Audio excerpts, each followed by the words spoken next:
Well, welcome everybody to our next and last installment of Lynn King's presentation on creating a caring environment in the digital world of learning. So today's presentation is a little bit more informal, just kind of discussing what we've experienced over the last few months and have a little dialogue on a variety of different topics. So Lynn King, thank you. Thank you. Thank you. Yeah. When Lisa and I prepared for this, we thought the last one would be less formal, no PowerPoints or anything like that. But I wanted it to be real free flowing and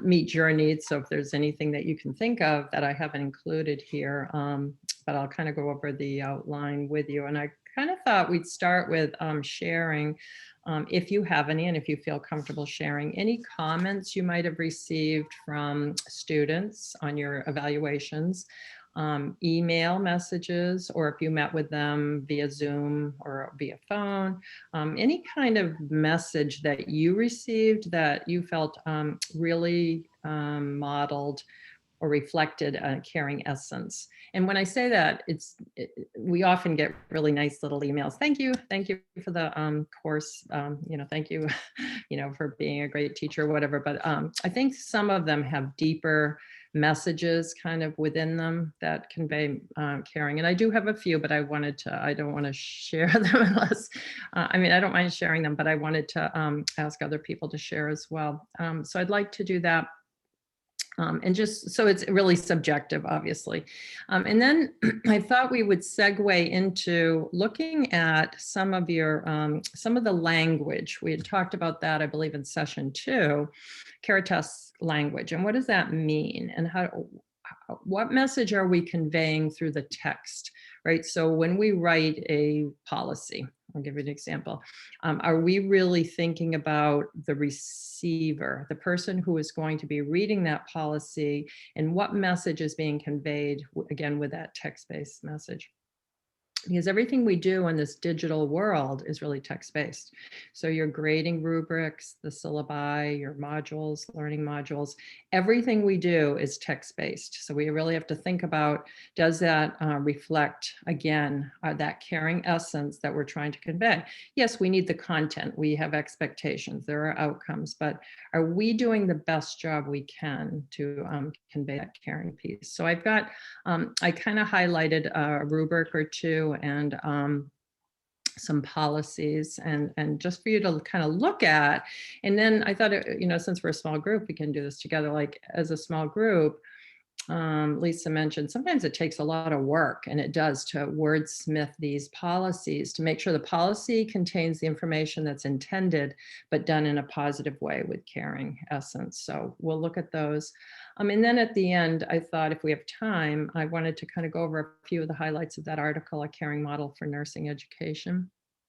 I really loved that article. And I think it speaks to something we talked about, I think, last time. Do you have to totally base your curriculum on Watson's caring science theory? And the answer really is no. It really can be components of that in terms of how do you incorporate caring, a caring model in nursing education, but not infuse it throughout the entire curriculum. If you go to the AHNCC, and I mentioned this last time, the endorsed programs, they're all based on Watson, or Watson in a combination of other perhaps theorists, but they really exude holism and caring science. But if you're not really thinking about, for a school isn't thinking about becoming an endorsed holistic school, there certainly are ways that you can think about. And in that article, they actually measured a little bit of retention rates at the end. So I think that was kind of an interesting article. Is there anything else that anybody here would like to talk about or think about other than what I've kind of included for this morning? I think sounds great. Yeah, it does. Yep. Okay, does somebody want to kick off and share a comment or two that they have? You can either share your screen if they're written, or if you just want to read them, whatever is comfortable.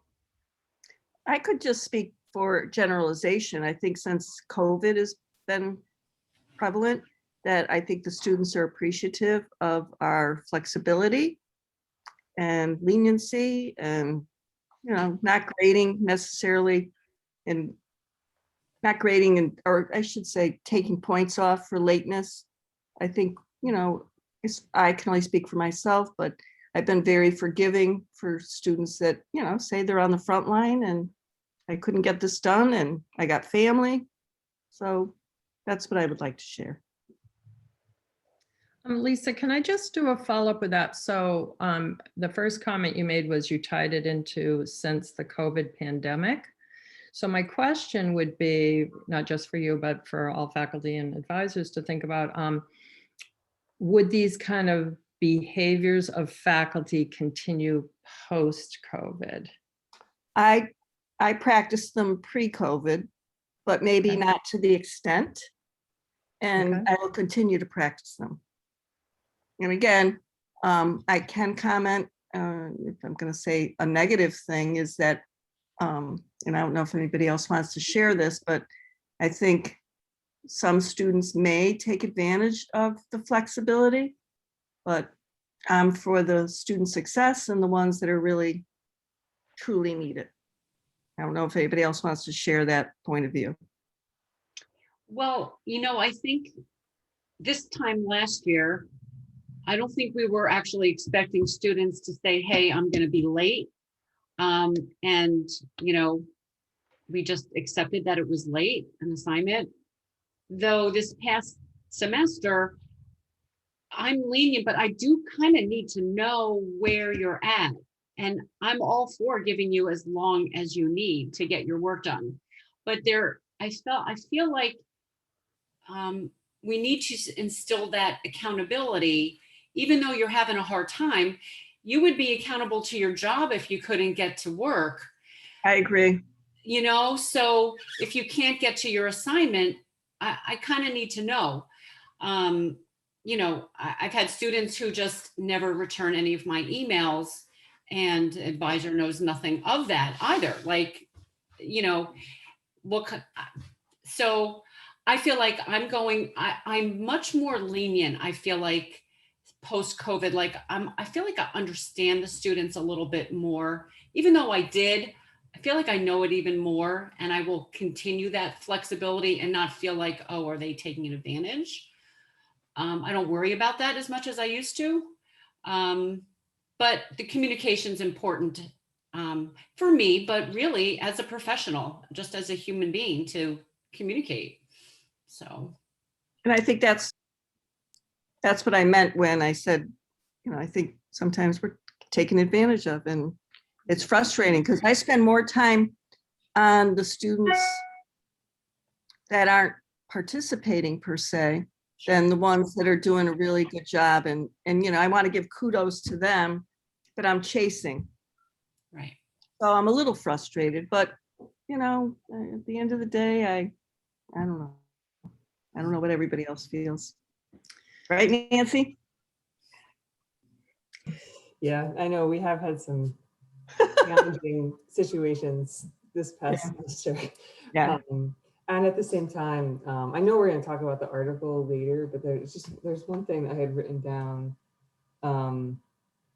The beliefs and attitudes of the faculty are considered essential to instilling the value of caring in students. And I really liked that, just that focus on our beliefs and attitudes and how that can, instill that sense of caring that we want in our graduates. And so this is one of those ways that we can maybe behave in caring ways towards students and also hold them accountable. I mean, I think that we can do both. I don't think it's an either or type of situation. And all we can do is reach out, and I know that we all do by email and phone and in Banco Hall and however we can. And then if a student doesn't meet us halfway, it doesn't mean that we don't care. I think that I have to, at the end of the day, I have to let that go. And say, yeah, I have done everything I can do, and I hope the student feels supported and cared for. And it's, it's kind of in your hands now. So yeah, I don't know. That's a that's a very circular answer to that question, but I think it addresses some of those concerns, hopefully. I think too, when we get to policies, as I'm listening, I'm thinking, do your policies for attendance, participation attendance reflect the expectation that you as faculty are looking for, right? So if you're looking for, which I'm looking for, I just want you to quickly email me or text me that things are going to be late. You're okay, because I was actually worried, about students, especially if it was a student who had been doing very well on time, doing great work, and then all of a sudden disappeared. I'm thinking, okay, do they have COVID? Does a family member have COVID? Did somebody, and half the time the answer is yes, they ended up in a life crisis. But, I kind of wonder how the policies can be written so that, the expectation is, unless it's an extreme circumstance, that the responsibility is for students to, contact faculty, if work is going to be outside of the required guidelines for submission. Like adding that to the syllabus, like Yes. even though it's an obvious thing, right? To just put it, because it's obvious to the four of us probably that Not obvious to students, I don't think. Yeah. We've talked a lot, well, I'm at my third school now, so about this issue, and that's what we call professional role development. Like I worked for, I don't know, 40 years at the hospital. I would never have not called in sick. Right. And just ghosted them, disappeared. I mean, it was part of my professional role development in all my studies. I'm pretty prompt doing my work, staying up all night. But if I was going to be late, I did have a life crisis during my doctoral work, and I contacted the faculty. In the middle of a life crisis, I'm in the actually ICU with a family member, and I am contacting my faculty to let them know, that there's a reason my work's going to be late. And she was wonderful and said, you take care of your family and all that. But you know what I'm saying? So why is that different today than what my experience has been from my undergraduate work? That professional role development is you make contact. It's a professional, it's courteous. And in the textbook from Watson and I think it's Sitzman, Sitzman, they talk about it's a two-way street, right? So if we're going to exude what Nancy just said, caring behaviors towards students, we need to expect the same from them, right? So I think it needs to be stated in the policy. yeah. Well, does anybody else think that from the higher beings that, our flexibility has to be, well, I'm lost for words, but, we have to be very, very flexible. Anybody else? Well, I think, yeah, they do. Like Cheryl, like we'll talk in our meetings. I think we all agree that there should be flexibility, Yeah. right? But then it really does come down to how you interpret that flexibility for each individual situation in your class. But I think we get that freedom to use our good judgment. I get that feeling personally. Yeah, good. So, and that's part of the whole caring is incorporating your faculty in the article, right? That they listen to our concerns and our preferences on how to approach a situation. And we have that autonomy essentially to make our own decision. And that gives us satisfaction of our job. And then again, instilling that appreciativeness, that caring that we receive from our, leaders. And that flows down the line, I feel like, to our students. So. Yeah, I was just emailing a new student in the MSN program who's going to be starting in the fall. And she had expressed some concern, just being a little bit nervous, also excited. And, I just tried to reassure her that that combination is completely normal and typical of our new students. And also she's joining a very supportive learning environment where it's, collaborative and people are looking out for each other. And it felt so good to be able to say that. And really, I meant it, that's how I feel in this program. And so, just setting up that expectation that she will be cared for and she will be joining a caring community. I felt really good to be able to do. Yeah. Wow, it starts all the way from you, from that first contact with the program staff, and then she'll experience it through all of the faculty, and just keep reinforcing that throughout. And that's how you get happy students and more students, right? Like retention, like you mentioned, Lynn. Mhm. And you have one course, and I can't remember the name of it, but all students are required to take it as their first course. Yeah, in the undergraduate program, the orientation to the BSN, Yeah, it's UNIV 300. Yeah. Yeah, I yes. teach that sometimes.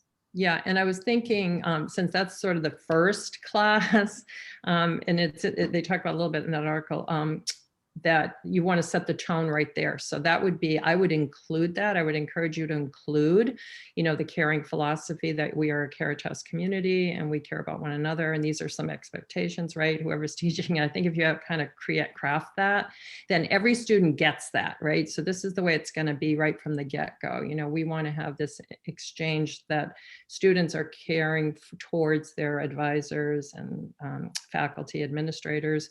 We're going to, and the reciprocal will be true, right? But if you don't state it, if you don't say it, it isn't a given that that's going to occur. So I think that would be a beautiful place to start, socializing them to that caring environment, because students are going to tell you, and if you look at the literature, and I'm not saying anything about your associate degree program, but students graduating from many associate degree programs have PTS symptoms. They were tortured, they were tormented. It was a very negative experience because it's so NCLEX driven. That students had to perform at such a high level. They were stressed, physically ill. I mean, there's just so many articles out there about that. So if you want to change that, there's got to be that trust development, because they're not going to trust right off that you're just this totally different caring group of people, that everything's going to be lovely. But you can shift that paradigm. You can actually shift that. And the program I was the director at, we had that in our very first, it was 304. We set the tone in that class. I had a live Zoom seminar, and that's how it was. And it was wonderful. The students were participatory, and that's where trust started beginning to be developed. But then they saw as they went through the curriculum that, yeah, I was telling the truth, that we are caring and that we really care about you and we want you all to succeed. But yeah, that's what I would think about. Maybe incorporating something there. And I don't know your graduate program, how they begin, but again, they may have gone through a bad experience, a negative experience in their associate or their baccalaureate. And so again, to start that trusting, caring relationship, even at the graduate level, I think is important somehow to make sure that that's conveyed. And do you have any comments or any, Lisa, anything that you want to share? Not Lisa, I'm sorry, Jamie. Lisa already shared from students this spring. I would say the most common comments were supportive and how much they appreciated my help and guidance throughout the class, and my quick communication turnaround time. I know how busy they are, and I know how quickly they need the information to move forward. And if I was late, I would give them, if you need an extra day on posting your work, that's fine. Like, that was actually something new that I started doing, and it felt good. Like, if you need an extra day, if you're really having a hard time, no problem. Just go ahead and just let me know, So I think that change in how I didn't worry so much about the due date, because it's really, I'd rather them get something out of the work they're doing rather than rush through it. And so I think those supportive comments and guidance, those were really the center of it, of all the comments. I'm just looking at some of them now. Did anybody use caring in their expression to you? I don't believe they did. No. And, and maybe that's a symbol, a sign of, I didn't use that either. I don't know. In like I didn't, like many of my students had some struggles this session, and you know, maybe, I don't know, like to say, I care about you, or I care that I hope, I don't know. If you say that word care or caring, do you think that will follow through in how they feel cared for? I'm not sure if you have to say Yeah, I don't know. particularly, I care about you, but one of the comments I got from one of the students was, it was interesting. She said she appreciated the support and all that, and thank you for understanding. She was having some issues, but she said that she prayed for my continuing to stay safe and healthy during the crazy time. And so as I read that, I was thinking one of the things I did send to the students as an announcement was that I had written an intention for their safety and well-being throughout the pandemic. So I told them, and I did, every day when I do my intentions, I sent that intention out for that group, that particular group of students. So I think she read that and she was thankful that I was doing that. And so she reciprocal cared about me. And so she used prayer. So prayer intention, I think it's, a very similar to that. So I do think, I do think, so you don't have to use the word I care about you. But somehow conveying so that they know that you really do care about them. I think will change that and have that kind of experience returned. Can also, Another, oh, go ahead. I was just going to say, it can also maybe cross a line of being too personal. I don't know how somebody might take something like, I care about you. Like, I don't really know that person, but I do care for their well-being in general, right? Mhm. But You might use the word like, and this is what I did when I had students disappear and I wasn't sure if they were okay. I just said, just doing a shout out, I'm reaching out to make sure that I'm concerned. I want to share I'm concerned about you and wanted to make sure that you're okay during these challenging times, during this COVID pandemic challenging time. So that concern, is care and concern are pretty equal. So it depends on what comfort level you are with the language, but they got it. And then those students, bang, wrote right back and said, I don't want you to worry, but this was going on and I had to work 3 extra shifts. I mean, they did write back. Some of them, not everybody wrote back, but most of them did. And they appreciated that and said, I appreciate your concern. So again, it depends on what you want to say.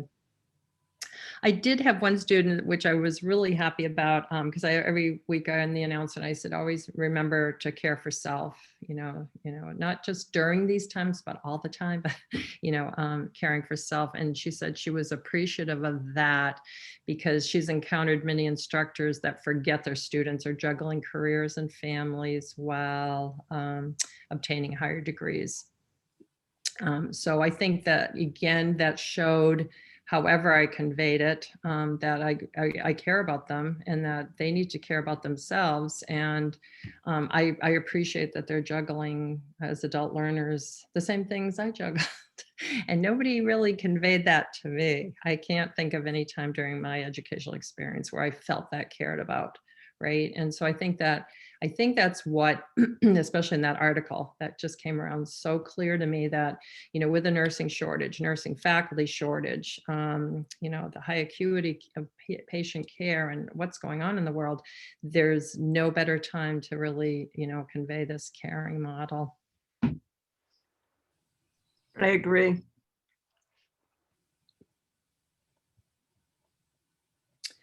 Anything else there? How about, I did want to know, like at your meetings, I only attend one. So, I only attend one, the first one, and that was in January.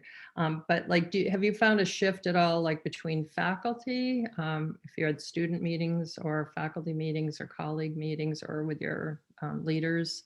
Have you noticed any kind of shift either in yourself or in kind of their responsiveness? And they don't have to be specific examples, but anything generally shifting?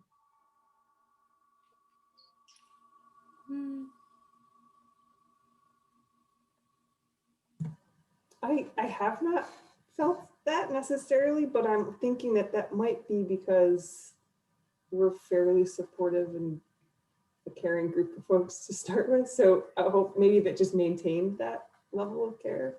I don't know. But I have not personally felt a shift in like faculty meetings or meetings between colleagues.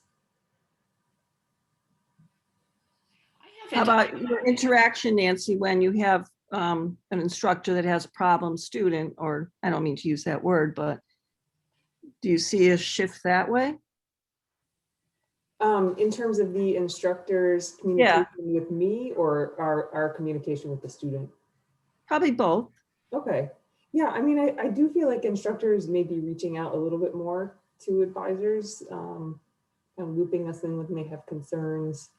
And then in communication with students, sometimes I am, CC'd on an email from instructors, sometimes I'm not, and both are fine and appropriate in different situations. But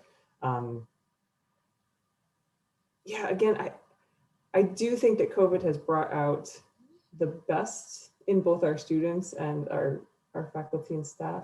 And so, yeah, I do see a sense of caring in the communication between all of us.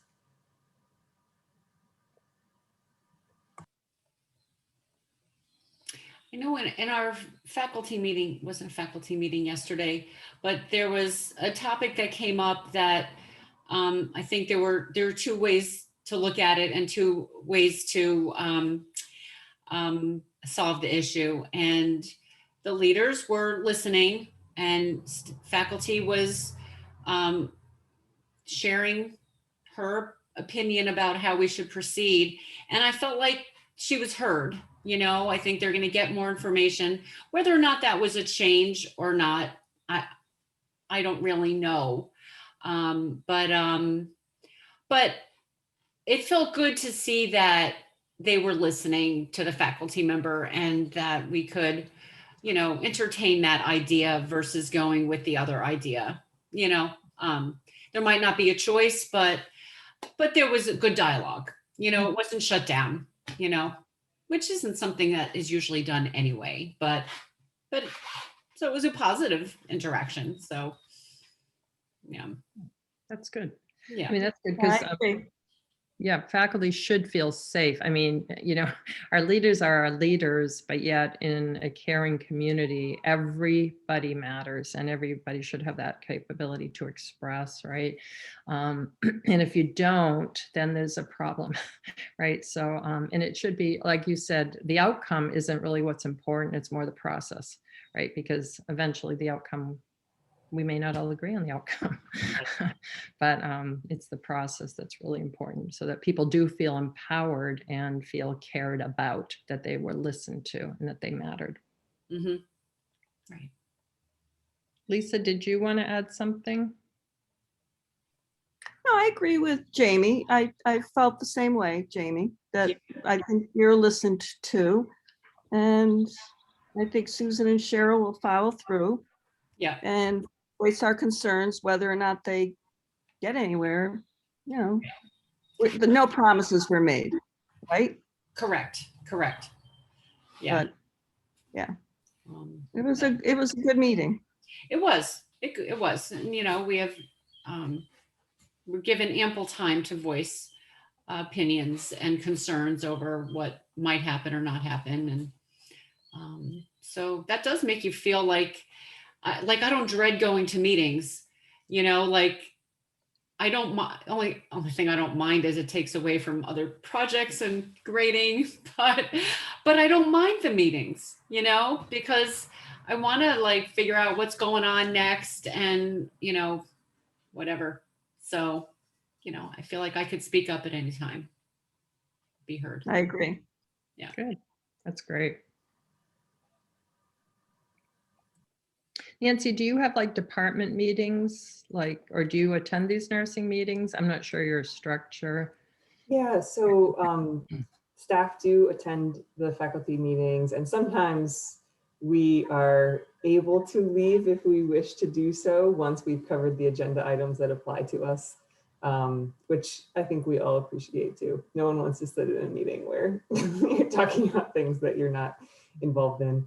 But I have to say that at one point, maybe 2 years ago, there's 3 academic advisors now. At the time there were 4, and we were rotating through who represented advising at the meeting, and so only one of us would attend.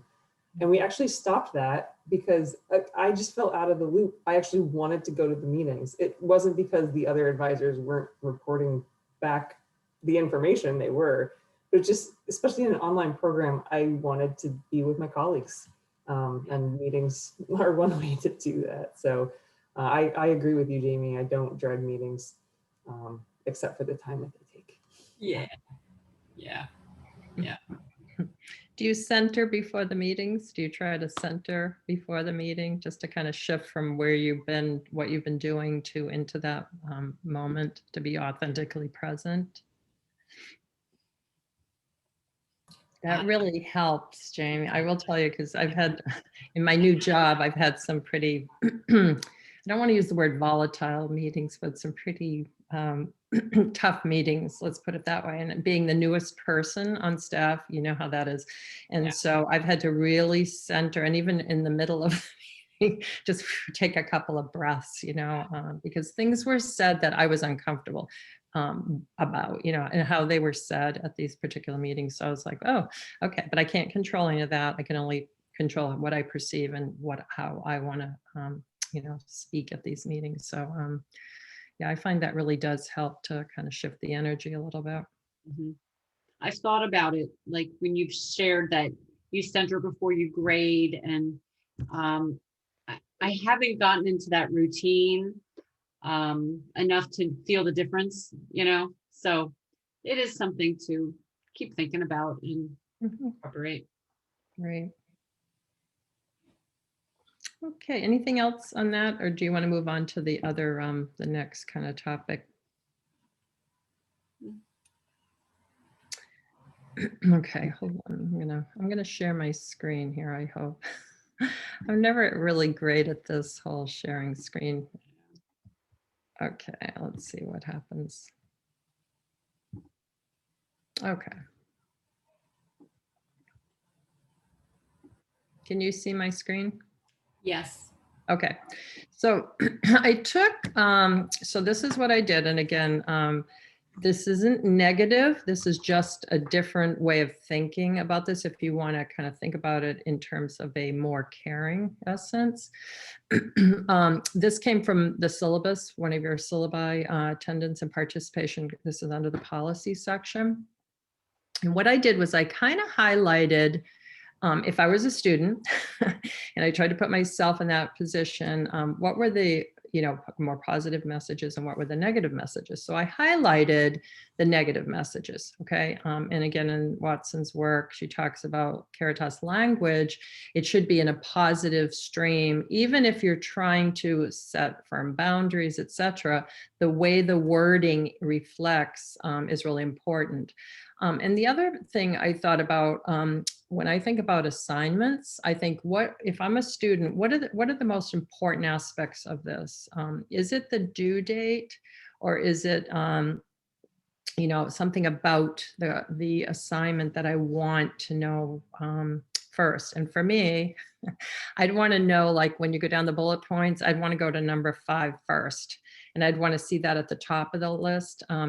Because that is a new, if I'm a new student at this particular university, I'd want to know, maybe I'm not familiar with Moodle. I used Blackboard. It's different the way it's set up. So I want to kind of think, oh, I might need tech support and help here. And you've got that right there at the beginning. It also is more gentle, you know, to bring it at the top than to start with assignments may not be submitted before the week they're due. So I kind of thought we might think about these things here, and then discussion was pretty negative. Again, negative meaning this is how the students are going to perceive this. And I understand policies, been in academia for a long time. However, is there a way to reword these using our language skills that can convey the message that we want to, intend to convey, but not with such a negative spin? So what do you think?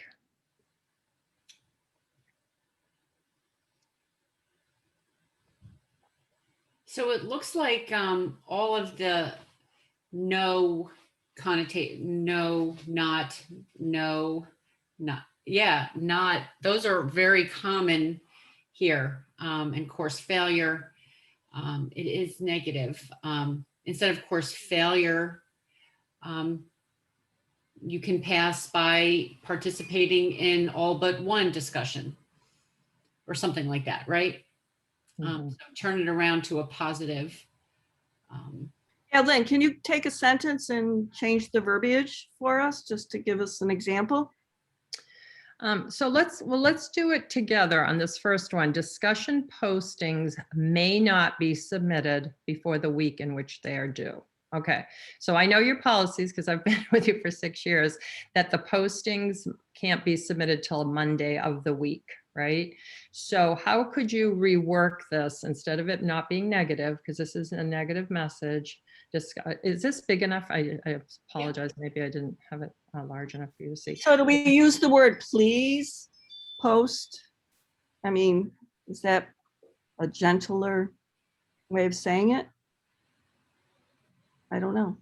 I tend to never use please because it's a class. It's not like, can you please pick up milk or something, like a favor, I don't know, that's a personal thing that it doesn't feel right.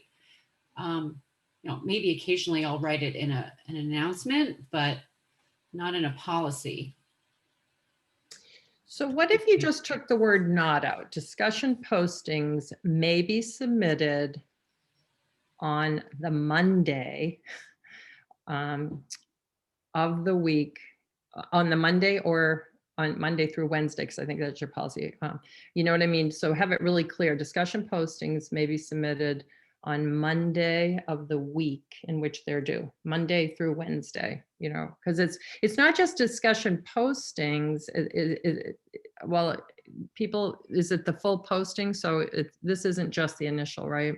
Correct. Yeah, it does look like all of the postings. So any posting. So you'd have to really be clear, because I kind of interpreted that more the IP. So Okay. discussion postings may be submitted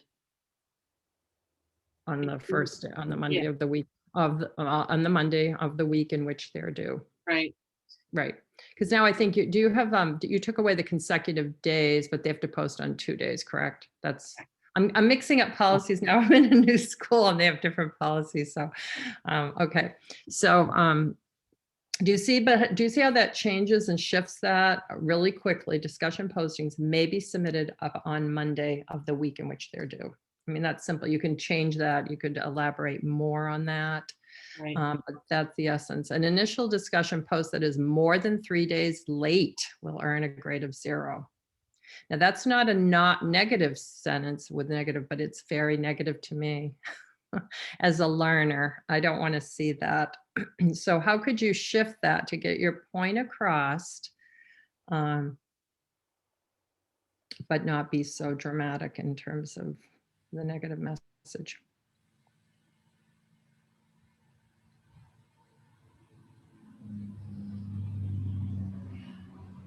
So initial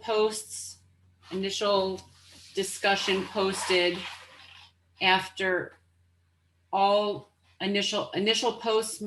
Well, Yeah, I'm getting stuck too, Jamie. yeah, taking away the 0, like posts, they must be submitted by Saturday night, because that's the goal. It's Saturday, 23:59. Yeah, I think what I'm struggling with is to maintain the clarity of the message. Yeah, exactly, for sure. I as well. I mean, Yeah. Are they going to come back and say, well, you didn't say I was going to get a 0? I don't know. Just throwing that out there. Yeah. What if, I know, I'm going back to my 2 jobs ago, and we had initial discussions, posted, more than 3 days. I'm trying to remember now the language, that is more than 3 days late without instructor, prior instructor notification, right? Because we wanted to put that in, that, yeah, if they don't do it at all, right, then they're gonna fail that particular or get a 0. But we had an initial discussion post, that is more than 3 days late without instructor notification. And I don't know if we had that will earn a grade of 0. I think we may have. I'd have to go back to my old syllabi to see. But we again made sure that the message in there was that if you do have some kind of issue and incorporate the instructor, we'll let you know. It won't be so negative because you're informed right here. We want you to communicate with us. And I think that might soften it. And if you still want that grade of 0, I'm Or just what- trying to think of a way to reword that.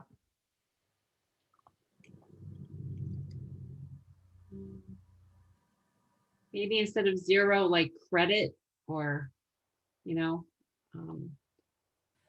but then you have to have a negative in there. Will not earn credit, so that's, I mean, 0 is very clear. Yeah, one of the things I think maybe you all have read or heard of Brene Brown. One of the things that I really appreciate about her that has never left me, just 3 words: clear is kind. And I like that frame of, I think that you can be clear and kind at the same time, but that clarity is actually part of kindness, and being very clear up front, even if it's a difficult situation. So yeah, I think as we do this, the clarity to me is important, as well as the trying to soften the language. I like that addition of without instructor, without contacting the instructor. I think that not only makes it more caring, but also more clear. So that accomplishes both goals and gets to the fact that we want students to contact us. Plus, it's less punitive, because when I see this, I'm feeling, okay, so I'm a student. I've had all these life crises. I didn't call you or contact you, but I got it in on Saturday because it's due Friday, right? Wednesday, Thursday, Friday, right? So I got it in Saturday.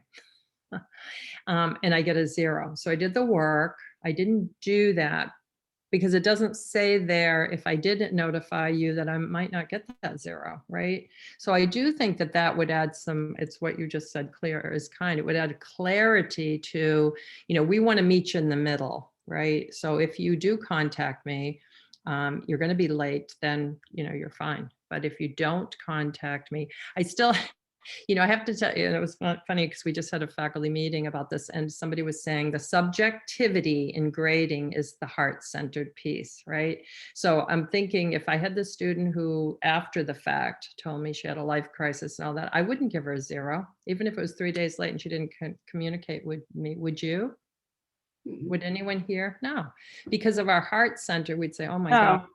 We wouldn't give that 0. So see, when this was one of the big issues I've always had with policies, if it's there, is it being enforced?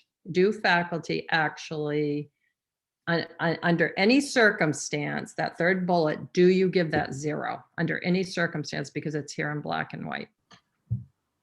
I think there are some faculty who read this and do follow it by the letter. And I think that that's, sort of a style difference, and also comes back to, well, it's their version of treating everyone fairly. I agree. Right. Like, I understand where that comes from. So yes, there are some, I think there are faculty in probably every program who follow syllabi, policy, whatever you have, to the letter, in an attempt to be fair. And again, everybody has a different definition of what's fair. And so I think students, and that does cause some confusion for students, to have some faculty who, maybe they turn something in late, forget to tell them ahead of time, and the faculty and student discuss and they work it out. And then other faculty, no, like, you're late, you didn't contact me, no. And that's the end of it.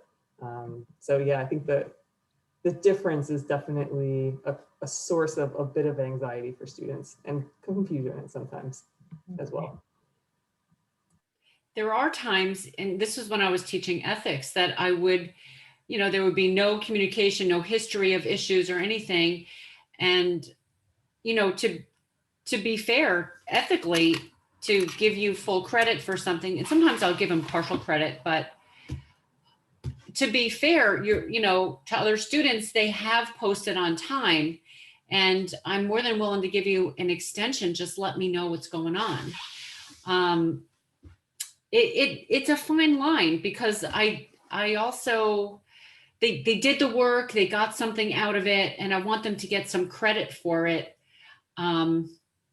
So I have given half credit, which 5 years ago, I don't know that I would have given them half credit, but I do that today. And I also have learned, if I need advice from certain faculty members, I know who to call to get the right guidance. The guidance, I know what guidance I'm going to get from this faculty member or that faculty member. Overall, I think everybody is on the right path. Everybody cares and really wants to do what's best for that student. But there are leans, naturally. I think we all have that,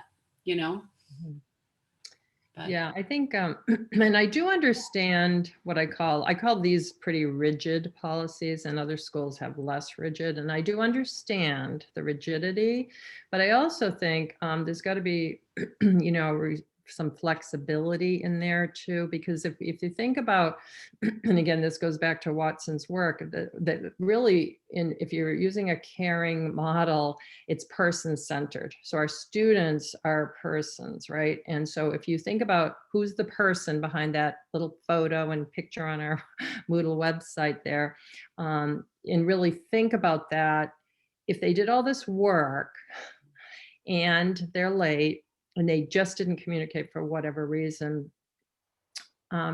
what need is being met by giving the 0? The need is, I'm going to be a rule follower. This is the policy, so I'm going to do that. But am I really taking into consideration the person, on the other side of that grade that's going to receive that? And what message are we giving to students as faculty? If we really are trying to promote learning, and that's what we're all hearing about, are we conveying that caring attitude towards supporting student learning? And I'll tell you, I've had students late and their quality of their work. And one of the students said, I realize I'm going to get a 0 because it's late, and I understand that.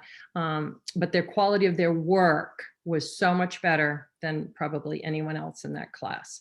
So I thought, you know what, they did the work. Yes, they didn't communicate for whatever reason, but then they didn't do it again. And all I said in my note was, please be sure to contact me in the future if the need arises that your work is going to be late. And I felt okay with that. I didn't give the 0. I graded it fairly.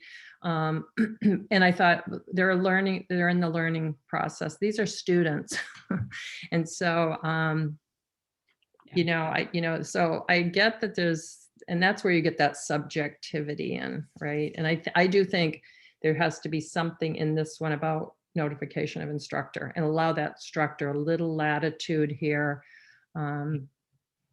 Or you could put may earn less than a complete grade or something. You know what I mean? Instead of the grade of 0, will earn less than the complete grade percentage or whatever, point allocation, whatever it is. You know what I'm saying? Just soften that a little bit to get the point across. But yeah. Okay, let's move on. We've had a lot of discussion on that. Okay, the discussion question postings will not be included in grading if submitted past the end of the online week.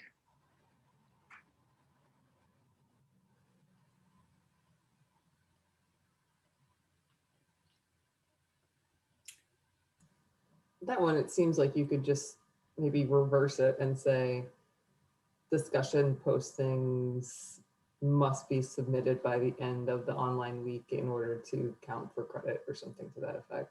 Mhm. Yep, you could just clearly, again, I would put in there without instructor notification, right? Because if they notify me, and I don't see that, maybe I'm missing it, but I didn't see anywhere when I reviewed the policy where it says that these policies only occur if no communication has occurred. I'm right. Am I right? Is there anywhere where that's Right, stated? and if students contact me, I'll take the original post and give them credit. Right. Anybody else? Mhm.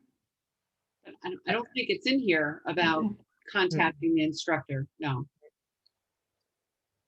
But I'll bet well, I can't say every faculty, but the majority of faculty, if they did make contact, then they kind of negate this policy, right? Even if it's on the next Monday, if they made contact, because this is saying discussion question postings, if they posted that following Monday, but they've made contact with you, this is saying it's not included in the grading. Right. So it's an unclear policy if your intent is that, yeah, if they communicate with you, then But there's, I don't know if every instructor does that, and I have no way of knowing that. Does anybody else?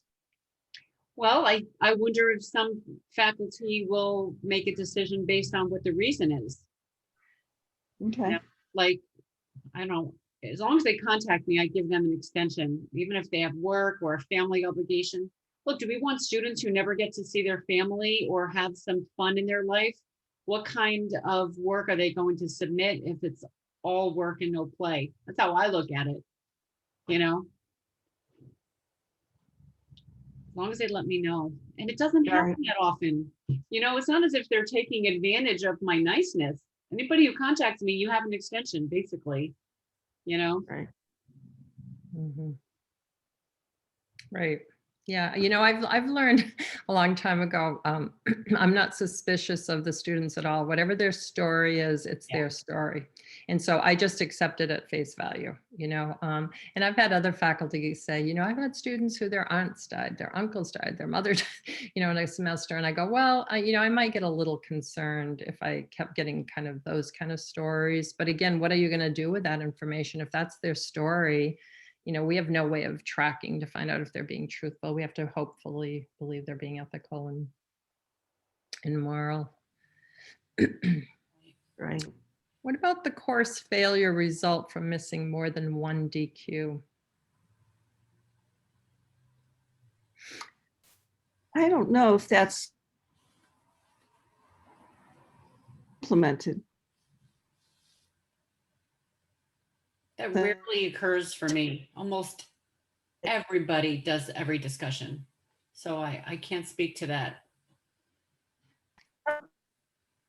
Okay, I could say sometimes I have week 7 when I have a DQ that a student that already has an A grade doesn't care about the 5% deduction. But then that's only one DQ. Mhm. Well, one DQ is okay. Right, right, right. Yeah. I'm just making a comment. Right. Mhm.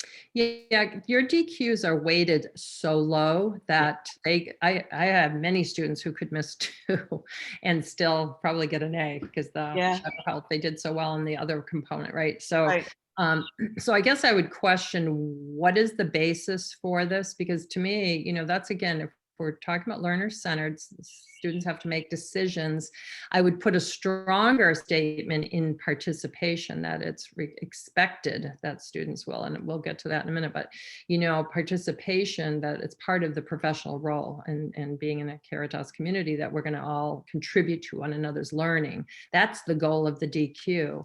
I'm not sure about this failure. I didn't have that ever in the 6 years that I taught with you folks. So I never had anyone, but I was nervous about it, right? I was always nervous thinking, oh my gosh, and tracking back, they missed number 7. Did they miss any before that? Because I don't think I could have failed a student who did very well, got an A grade. And legally, even though it's here and it's in a course policy, I would think they'd have a real legal stand if they had an A in your course and missed 2 of these DQs because of extraneous situations, whatever they are.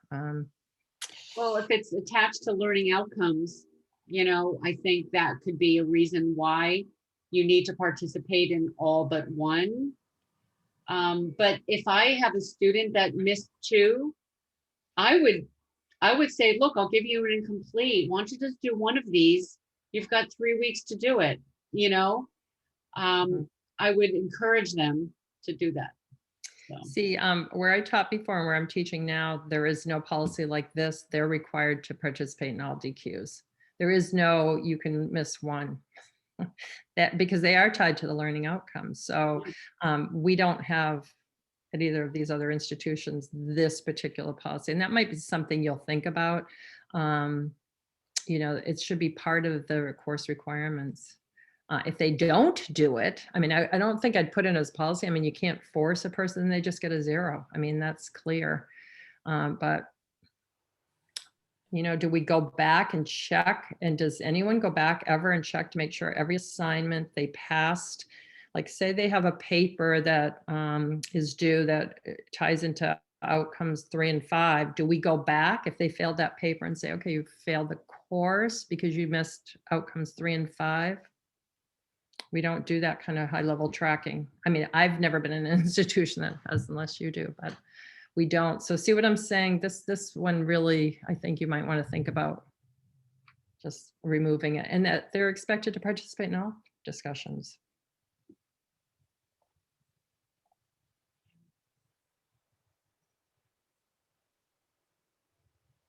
So how do you rework this non-attendance? I think a 5% deduction for participating on one day. Something like that. On one day out of 1 day for for participating on 1 day instead of 2, something like that. Because they're supposed to go on a minimum of 2 days, right? On a minimum of 2 days so it's stated above, which ends on Sunday. Okay, during a 7-week course, there's a 5% deduction for each day of non-attendance. Or students earn, I mean, can you flip it to this, say students earn 5% for each day of attendance? Because isn't that, I have to go to, I've got your rubric here, but isn't that how the rubric, if you miss a day, you take off, but if you're there, you get the whole 100 points or 5 You points. start with 100. Right. So you're not actually earning 5. Okay. Yeah. And now we made a permanent policy change that it's only going to be 1 response. So that's not changing. No, it's not going back to 2 now that the pandemic is waning, but so that each day doesn't really fit as well as it did when there were 2 responses. Mm-hmm. When it was 3 days. Right.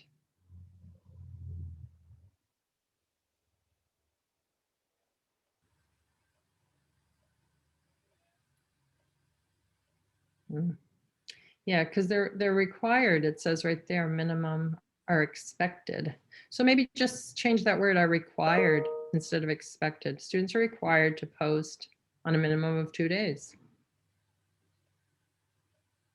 Right.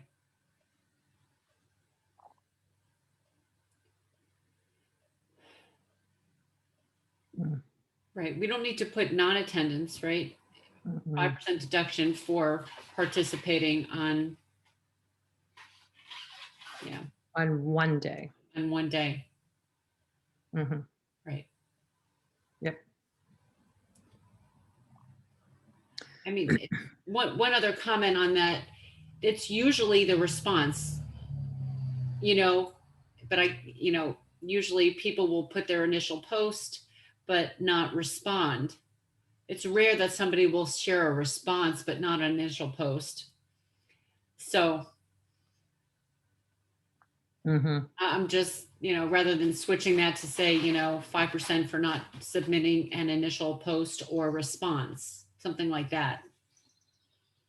But wait, they might post them all in the same day. Sorry, that kind of Right. messes it up. I've had that happen before. Yes, yes. Mhm. Right. So I like just your for one day. you know, Yeah, one is day. a- Yeah, Yeah. for one day of attendance. Yeah. Um, This post an assignment in a week also with a discussion question does not count towards attendance or participation. Only posts made in the discussion forum count towards participation and attendance. Why is that there? I'm not sure. I think way back, I think there was some issue where somebody posted an assignment and they thought that was considered participating because they posted something. And that must have been when we had a discussion and an assignment in the same week. So the student understood that as participation in that week. So they wanted to make it clear that submitting an assignment is not participation. But actually I don't think there's hardly any courses that have both. So I don't know. Yeah, you might want to just see, is it really, relevant today, Yeah. to have it here? Because it is a little confusing and it's Mhm. kind of, yeah. And also the extra credit, is that something that needs to be in there? Because most colleges, it's just sort of a given that there's no extra credit available. Are you having students ask for that? I've never had a student ask. I for have. it. Okay. Well, I think the extra credit piece is part of the uniform syllabus. Okay. So it's a required part. So otherwise, do you think that wording is okay since it's required? We just have to put a response in, basically. I don't know how you can word that differently because extra credit, I mean, how could you even word it? No, I mean, extra credit again is not available in this course. I mean, it's got to be a negative Yeah. because the message is no extra credit. Right, right. Yeah. Just put NA, not applicable. Not applicable in this course. You could do Right. that. Yeah. But it's NA is not though. It's still a negative. Yeah. Yeah. Yeah. Yeah. Okay. Well, that gives you some food for thought. How you might think about and all of this when you go through your policies and stuff. Just think about how can I reword it into a more positive spin? Because if you're not going to accept any work after the final day of class, then again, I would put in unless instructor arrangements have been made with instructor, right? Because I think there are situations where a student may get permission to submit it the next day. And this is black and white. It's saying, nope, I can't do it. It's up And to you. can you forward this to us so that we have your hard work here? And It's not hard work. It's pretty actually easy. It's easy when you start looking at things, Lisa. And that's what I've found. The more I look at things, from that, whoops, I forgot to share this. I wanted to just kind of share this rubric real quick too. I did the your DQ rubric. Yeah, that. And I do like your rubric. I did a research and a presentation on rubric development a few years ago. But again, there's some negatives to it. Can you all see this, the share? Mhm. Okay, Yep. yeah. So again, I went through every single box and I thought, your first, what I love is you've got it set up beautifully that the highest expectations in the first box, because that's what students usually read, right? The first boxes, and then go across and hopefully they're not going to get to 12 or 0 points there. And I like the spread. I liked everything. I like that you had what's most important for the learner, and that is the quality of the initial post, response post there and all that. And then it goes down to some of this other stuff. But there was a lot of negative in here. Not a lot, but a fair amount of negative. Not addressed, not substantive, not posted, not substantive, does not. The other thing they tell you, in netiquette is never to have bold or large, right? So because the whole message should be important, right? Like okay, look at scholarly support. You have nothing in the fifth box over there. No literature of any kind is used at all. I mean, it's this, that's important information, but all of a sudden you've got does not, and bold does not. You know, I would get rid of all that and I would keep it all the same size font and no bolds, and I would change the not language. And here, like writing and grammar, there are no structural, you can just say writing is free of structural or grammatic errors. I mean, it's just easy. Yeah. To just flip that to writing is, you know, there are no APA errors in, no errors in APA format, accurate throughout. Or accurate according to handbook, whatever you want to say. But again, it's just very simple. Some of these, and instead of not late, you just switch that to on time. Right. You know, it's really, so I, you know, this, you know, I don't know, I mean, I don't know who developed them, so I'm not criticizing anyone, but there's really no need for that, and that you can get the message really clearly by just flipping that to what is the requirement. Yeah. And what is, if it doesn't meet that requirement, why? And just very explicitly say that. We've spent a lot of time going over this rubric, a lot of development time, and without having that caring thoughts and reviewing it, I think you don't really know what you're missing, you know.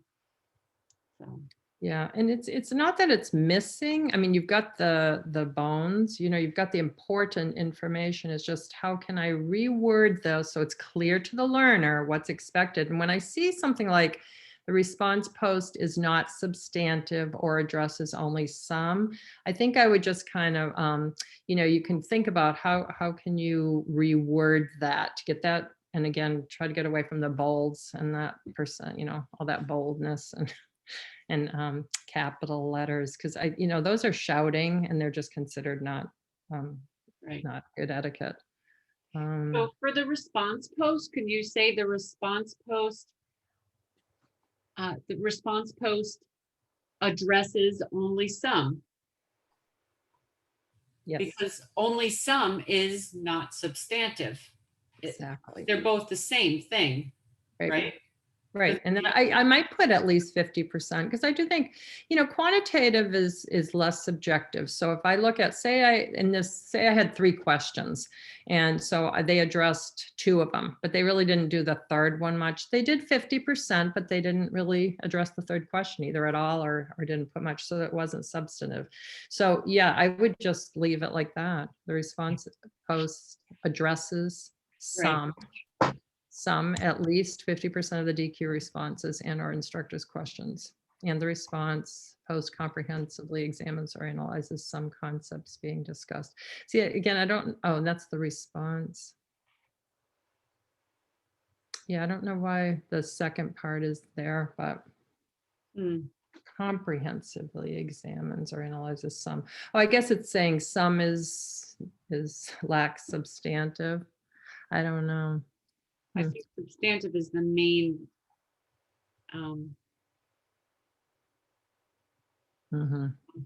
Well, but if you look at the second column, is substantive and addresses most. I mean, you can have 50% substantive and the rest is not substantive. It's. I don't know. But, yeah, it's a little tricky when you get to that. I think I would just go with, if you're looking for substantive and comprehensive, because those are the 2 criteria that you're looking at in the first box, then I would just go with 75, 50, you know what I mean? Get rid of that not substantive, but I'd put the response is at least 50% substantive or addresses, you know what I mean? Something like that, you know what I mean? Just kind of rework those so that you get rid of all that not or does not address, yeah. okay.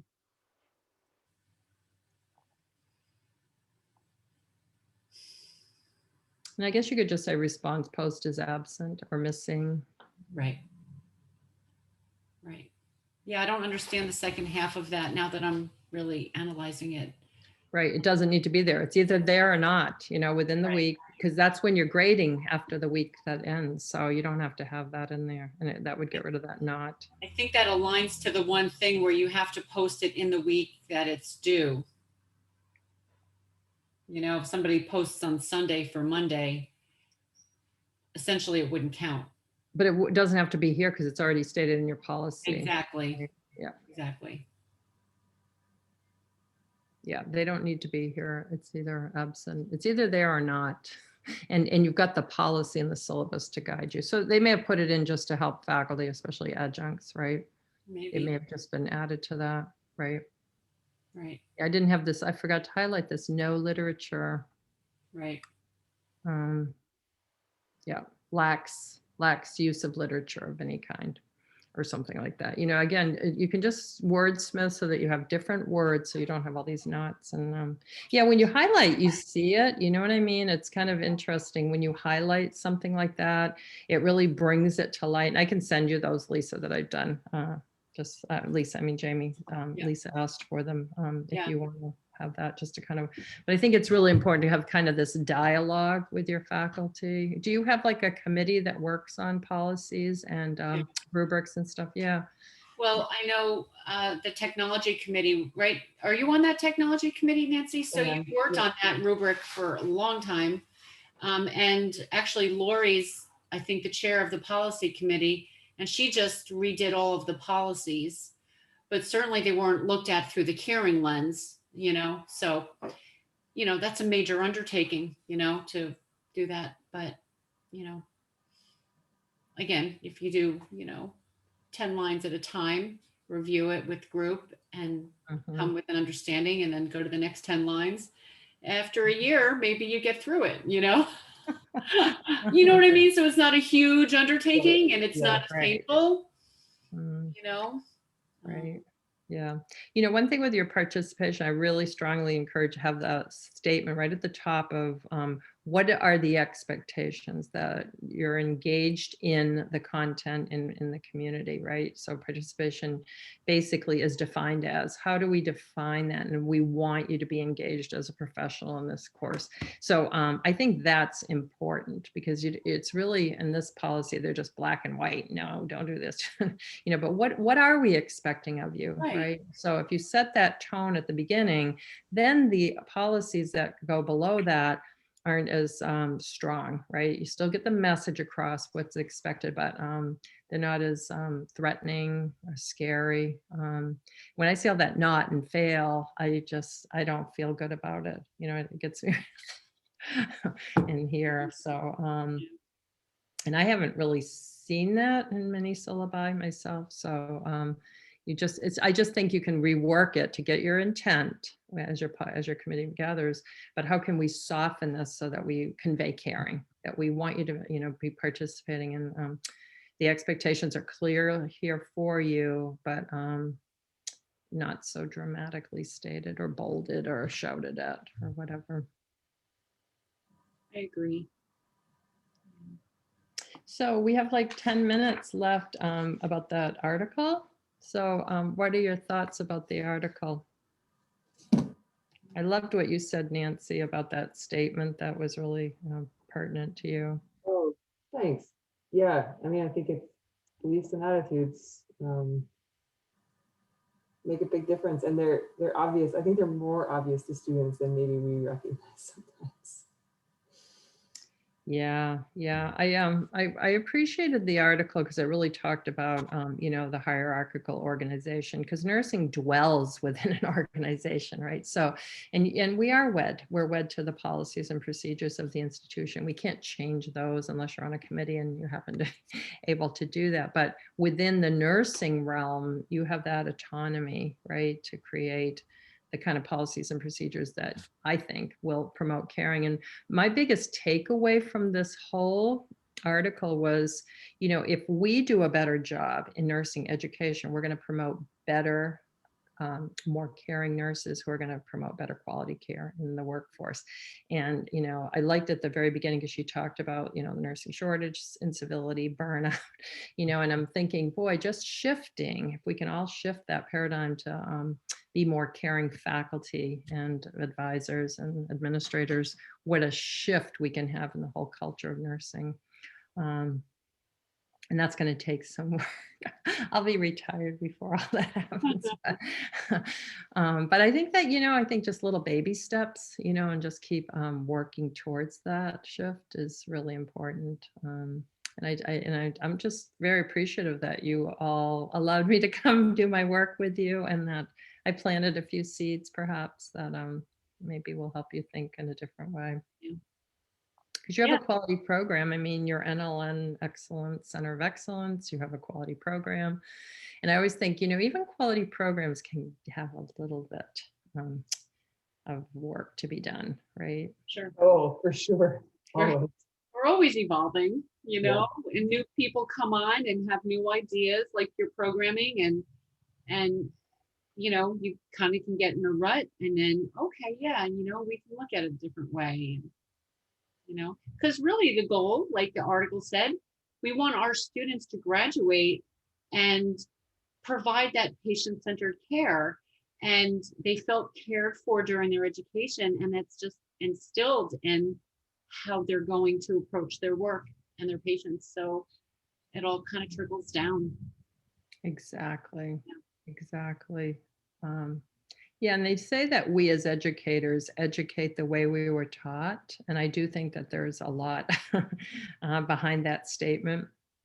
However, you can shift and change, right? So if you had a negative undergrad experience, for example, you can shift that whole process and become a caring faculty member. Yeah.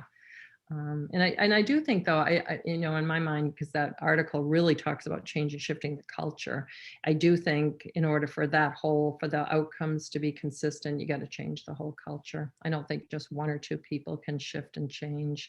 I think it really takes the entire, culture to change. Right. And that takes work. Yeah, it does.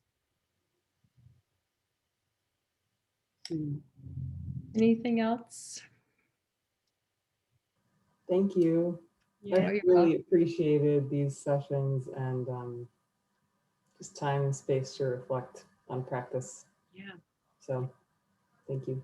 Yes. You're welcome. Thank you. Welcome. It's been a pleasure working with you all these months. And oh, I know. so much. I do need to tell you, I'm probably not coming back. So just so you know, I've talked to Cheryl, and they don't have a LOA because I had wanted to take an LOA from. Ah, you Frozen. froze up. Yeah. Wow. Oh. Well, come back when. But probably Oh, won't there be you are. returning. So Oh, You were frozen Oh. for a little you while. know what? I have my hotspot on. Yeah, I know. I'm sorry. I have my hotspot on, and when the phone rings, sometimes it interferes with the Okay. hotspot on my internet. So Yeah, you were sorry about that. saying- You were But, saying I was LOA. gonna, so I wanted to see if I could take an LOA for the year to see, but they don't have that option at Delhi. I can't take an LOA. So I can take one semester off, which is the fall, which I'm taking off. So I probably won't be returning, but I've enjoyed working there for all these years, and I've enjoyed meeting all of you, and I'll miss you guys, but Yeah. you know what? Got to go where the path takes us. Yes. Yes. Yeah. Well, you've left an imprint on many of us in this Oh, thank you. nursing. So absolutely. Yeah. and I'm confident we will make some changes moving forward. I'm passionate about it. So little by little, we will. Mhm. You're right. All you need is a couple of champions, somebody who really wants to, do that kind of, work, and it will get done in due time. Well, thank you both, and I will see you sometime again. Okay. All right. Wonderful. Thank Take you. care. You're Bye-bye. welcome. Bye, Bye. Jamie. Bye.